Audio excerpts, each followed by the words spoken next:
APJ Abdul Kalam हमारे देश के एक ऐसे महान व्यक्ति थे जिनकी महान उपलब्धियों और वैज्ञानिक के क्षेत्र में असीम योगदान है। एपीजे अब्दुल कलाम को मिसाइल मैन भी कहा जाता है। अब्दुल कलाम आज हम सभी भारतीयों के जीवन का एक आदर्श है, जो हम सभी को अब्दुल कलाम के जीवन से प्रेरणा लेकर उनके द्वारा दिखाए गए रास्तों से हम हमेशा आगे बढ़ने की प्रेरणा देते हैं। ऐसे ही उसके जीवन की एक प्रेरक कहानी, जीवन में कभी भी हार न मानना। वो कहा जाता है ना कि मन के हारे हार है, मन के जीते जीत।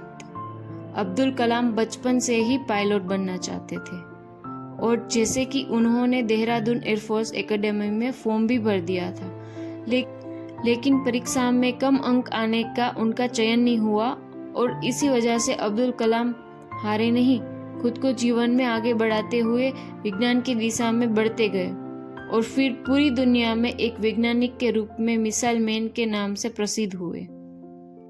और ऐसे ही अद्भुत और प्रेरक की उसकी दूसरी कहानी, एक समान आदर की भावना। अब्दुल कलाम अपने जीवन में खुद को कभी बड़ा व्यक्ति नहीं मानते थे। वे अपने को सबके बराबर एक समान समझते थे।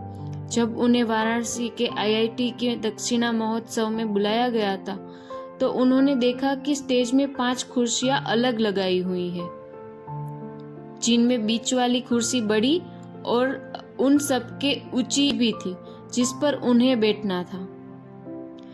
तो तभी कलाम ने उस पर बैठने से उन्होंने मना कर दिया और कहा कि मैं भी आप लोगों के बराबर का ही व्यक्ति हूँ। अगर सम्मान करना है तो इस कुर्सी पर कुलपति जी को बिठाइए। और जिसके बाद अब्दुल कलाम सबके समान वाली कुर्सी पर ही बैठे। और उनके जीवन की और एक प्रेरकदायक कहानी, जो सुन के ही आपको दंग कर देगी, दान भावना की कहानी।